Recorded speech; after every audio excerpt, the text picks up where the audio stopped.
Hello my dear students, नमस्ते बेटा। देखना अपना चैप्टर नंबर 15 का कंप्लीट होने के बाद में आज अपन ले रहे हैं अपना चैप्टर नंबर 16 का प्रायिकता।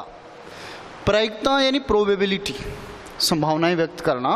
ये आपने 11th क्लास में पढ़ा है, 10th में पढ़ा है और 9th में पढ़ा है। अपने 12th के अंदर जो प्रायिकता चैप्टर है इसमें से अपने 2 क्वेश्चन आते हैं, एक तो 1 नंबर का और एक 6 नंबर का। 7 नंबर का ये पूरा चैप्टर होता है बेटा, ठीक है। और ध्यान से देखना कि अपने बोर्ड पेपर में एक तो 10 नंबर का क्वेश्चन है, 10वें नंबर का क्वेश्चन 1 नंबर का वो आता है, और एक लास्ट का जो 30 का क्वेश्चन है वो आता है 6 नंबर का। ऐसे करके 7 नंबर का पूरा चैप्टर है। ध्यान से देखना कि प्रायिकता के अंदर पहले अपन कुछ इंट्रोडक्शन लेते हैं बेसिकली, और मैं यहाँ आपको इस तरीके से पढ़ाने का प्रयास करूँगा कि आपको इस वीडियो के माध्यम से ऑनलाइन कुछ समझ में आ जाए। इसके बारे में डीपली जो अपन देखेंगे वो जब आमने सामने क्लास में होंगे तब समझेंगे, ठीक है ना। तो देखना बेटा, प्रायिकता के अंदर आपको एक तो कुछ शब्दों का ध्यान रखना है, वो देखो कौन कौन से हैं। इसमें सबसे पहले अपन करेंगे प्रेक्षण। प्रेक्षण जिसको इंग्लिश में बोलते हैं ट्रायल, ट्रायल प्रेक्षण, ठीक है। अब बोर्ड पे देखना ध्यान से। प्रेक्षण क्या होता है कि जैसे आपने कोई एक पासा लिया बेटा, पासा या कोई एक सिक्का लिया, जैसे ये सिक्का लिया, ये आपके पास में पासा है, ये पासा आपने लिया, ठीक है। अगर सिक्का ले रहे हो तो उसकी 2 सतह होती हैं, जिसमें एक को अपन बोलते हैं चित्त और दूसरी को अपन बोलते हैं पट। चित्त यानी हेड और पट यानी टेल। चित्त को अपन H से दर्शाते हैं और पट को अपन T से दर्शाते हैं।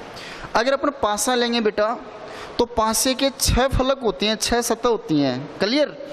अब इस 6 फलक में से इस पे 1 से लेकर 6 तक संख्या लिखी होती है। अब सुनना मेरी बात कि प्रेक्षण क्या होता है, ट्रायल लेना क्या होता है कि सपोज करो आपके हाथ में एक सिक्का है, आपने उस सिक्के को एक बार उछाला, एक बार उछाला, इसका मतलब आपने उसकी एक बार ट्रायल ली है। पासा है, उसको आपने एक बार फेंका या एक बार उछाला, इसका मतलब आपने उसकी एक बार ट्रायल ली है, यानी आपने एक प्रेक्षण कर लिया, क्लियर। ये होता है प्रेक्षण। इस प्रेक्षण के दौरान जो भी मान अपने को मिलते हैं, प्राप्त होते हैं, अपन उनको बोलते हैं परिणाम। क्या बोलते हैं? परिणाम। सपोज करो कि आपके पास में जो एक सिक्का है, एक सिक्का, अब देखो बेटा आप सिक्के को देखते हो, उसके एक तरफ तो ऐसे रुपया लिखा होता है, ऐसे 1 रुपया, 2 रुपया, 5 रुपया ऐसे, और दूसरी तरफ है ना उस पर भारत का मानचित्र होता है। जब अपन उस रुपये को फेंकते हैं तो उसकी जो 2 सतह होती है ना, जिसमें से अपन एक को चित्त और एक को पट बोल रहे हैं, यानी H और T बोल रहे हैं। तो आप खुद सोचो कि अगर एक सिक्के को अपन उछालेंगे तो या तो उसकी चित्त वाली सतह वो ऊपर आएगी या जो पट वाली सतह है वो ऊपर आएगी। इसका मतलब अगर एक सिक्के को एक बार उछालें, इस यानी सिक्के का एक बार अगर प्रेक्षण अपन करें तो उसके दौरान अपने को उसमें 2 ही मान प्राप्त हो सकते हैं, या तो उस पे ऊपरी सतह पे चित्त आएगा या उस पे पट आएगा। इनको बोलते हैं अपन उसके परिणाम, कि आपने कोई भी प्रेक्षण किया तो उसमें आपको उसके परिणाम प्राप्त होते हैं। जैसे पासा है, पासे पे 6 फलक हैं, तो आप इस पे 1 से लेकर 6 तक संख्या लिख के रखोगे, है ना। और 1 से लेकर 6 तक संख्या लिख के रखोगे बेटा, और फिर अपन इस पासे को लेके उछालते हैं, अकेले एक पासे को उछालते हैं या फेंकते हैं। तो फेंकने या उछालने के बाद में जब वो गिरता है तो उसकी जो ऊपरी सतह है उस पे आपको कौन सा डिजिट, कौन सा अंक, कौन सी संख्या मिल सकती है, ये अपन सोचते हैं कि यार उस पे ऊपरी सतह पे या तो 1 या 2 या 3 4 5 6 बस यही मिल सकती हैं। क्यों? क्योंकि इस पे 6 ही फलक हैं और उस पे 1 से लेकर 6 तक की संख्या लिखी हुई है, तो उनमें से कोई सी भी एक ऊपर आ सकती है, ठीक है। तो इसका मतलब जब एक पासे को अपन फेंकेंगे तो अपने को 1 2 3 4 5 6 केवल ये मान ही प्राप्त हो सकते हैं। तो इनको अपन बोलेंगे इस प्रेक्षण के परिणाम, क्लियर।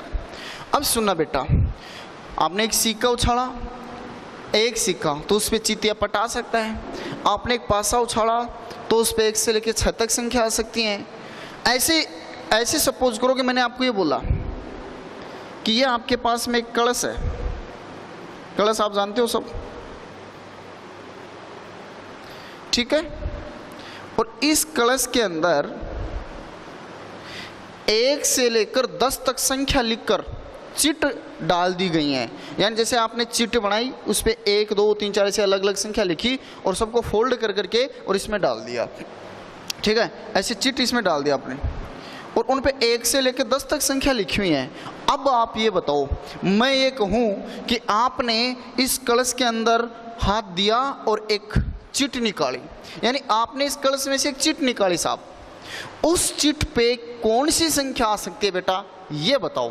तो बताओ, इसमें जो चिट डाली हुई है वो 1 से लेकर 10 तक संख्या लिख के डाली हुई है, तो अपन जो चिट निकालेंगे उस पे जो संख्या है वो 1 से 10 तक ही आ सकती है ना। तो इसका मतलब अपन जो अनुमान लगाएं कि यार अपन जो इसमें से अगर एक चिट निकालें तो उस पे आने वाली संख्या कौन सी हो सकती है, तो वो या तो 1 हो सकती है या 2 3 4 5 6 7 8 9 और 10, ये हो सकती है केवल।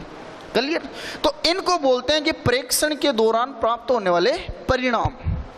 अगर अपन इन सभी परिणामों का समुच्चय बना दें, अगर अपन इन सभी परिणामों का समुच्चय बना दें बेटा, समुच्चय का मतलब, समुच्चय किसे कहते हैं, वस्तुओं का सुपरिभाषित संग्रह, जिसको अपन मजले कोष्ठक में लिखते हैं। तो एक प्रेक्षण के दौरान अपने को जितने भी परिणाम प्राप्त होते हैं, अगर अपन उन सब को एक मजले कोष्ठक में लिख देते हैं तो अपने पास उनका एक समुच्चय बन जाता है। और इस समुच्चय का नाम बेटा इस प्रेक्षण की प्रतिदर्श समष्टि होता है। इसको प्रतिदर्श समष्टि बोलते हैं, सिंपल स्पेस।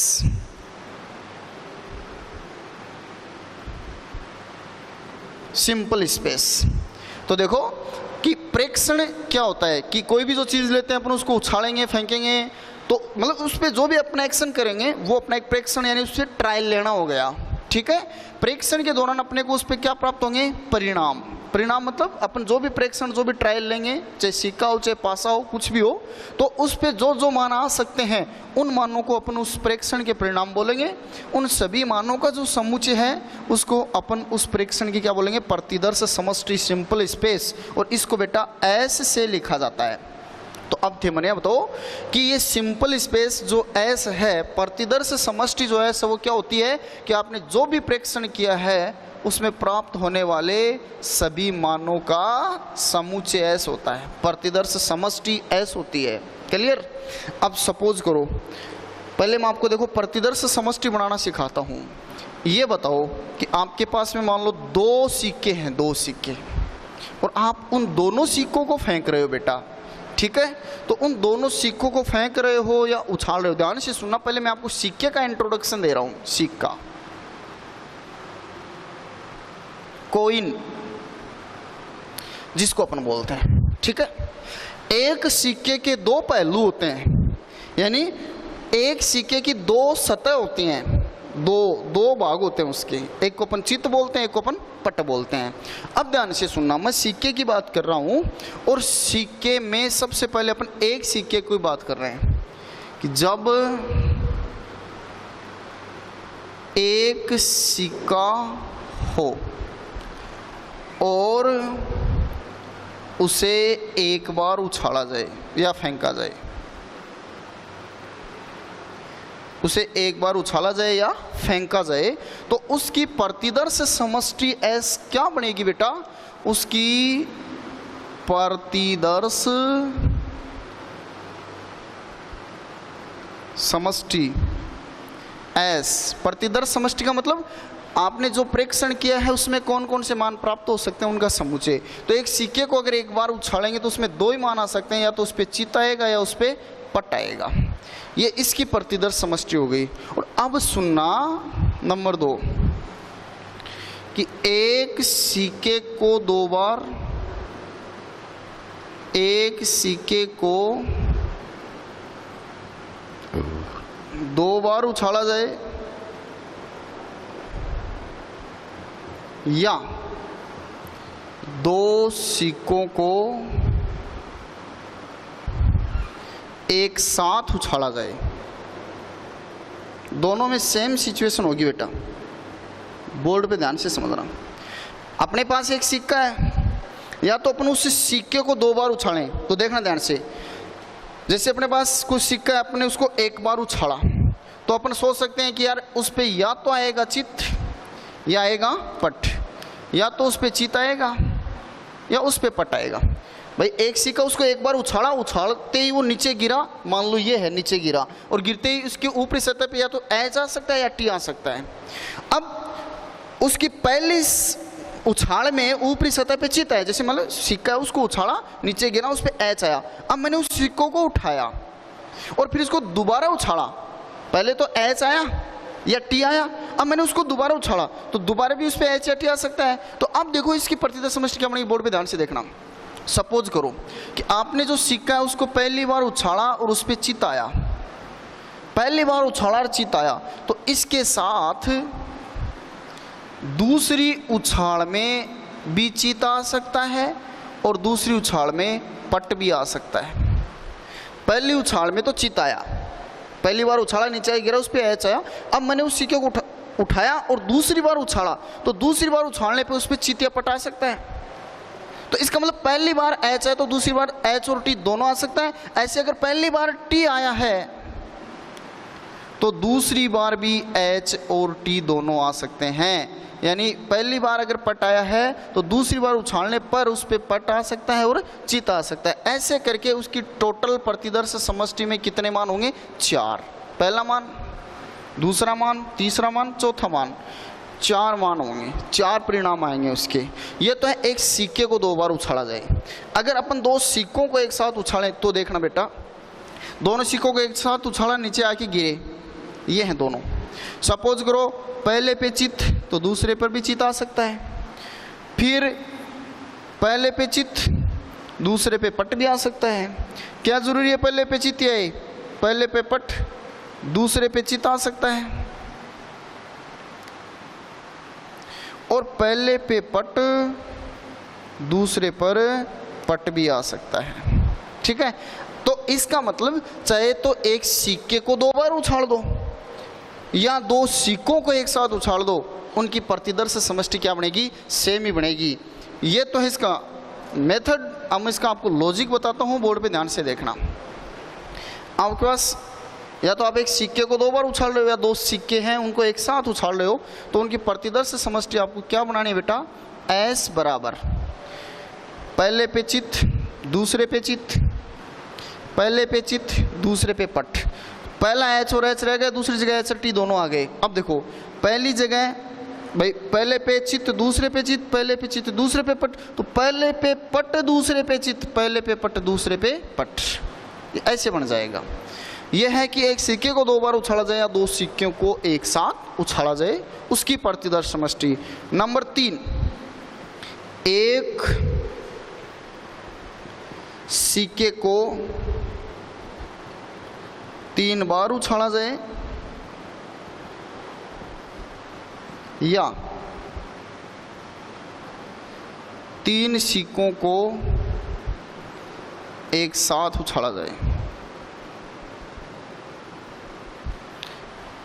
एक सिक्के को 3 बार उछाला जाए या 3 सिक्कों को एक साथ उछाला जाए, तब इसकी प्रतिदर्श समष्टि क्या होगी, तब देखना बेटा। अब देखना बोर्ड पे ध्यान से देखो, 2 बार उछाले तो एच एच एच टी, देखो एच और एच, पहली जगह एच एच है, दूसरी जगह एच और टी दोनों लिख दिए, फिर पहली जगह टी और टी ले लिया, दूसरी जगह एच और टी दोनों लिख दिए। अब 3 बार उछाल रहे हैं तो देखना लॉजिक, पहले पे चित दूसरे पे चित तीसरे पे चित, ऐसे आ सकता है। फिर H H T H T H H, ठीक है, फिर T T T T T H T T, ये बनेंगे इसके टोटल परिणाम। इसका भी मैं आपको लॉजिक बताता हूँ, बोर्ड पे ध्यान से देखना। पहले तो आपने तीनों ही उछालों में एच ले लिया, यानी तीनों बार एच ले लिए। फिर देखो एक टी की शुरुआत मैंने यहाँ से कर दी, एच एच टी, तीसरे नंबर पे ले लिया टी को, फिर दूसरे नंबर पे ले लिया, फिर पहले नंबर पे ले लिया, फिर मैंने तीनों ही टी ले लिए। जैसे यहाँ तीनों एच लेके इसमें एक टी की शुरुआत की थी, वैसे ही तीनों टी ले लिए, अब इसमें एक एच की शुरुआत कर दी, तीसरे नंबर पे एच, फिर दूसरे पे, फिर पहले नंबर पे।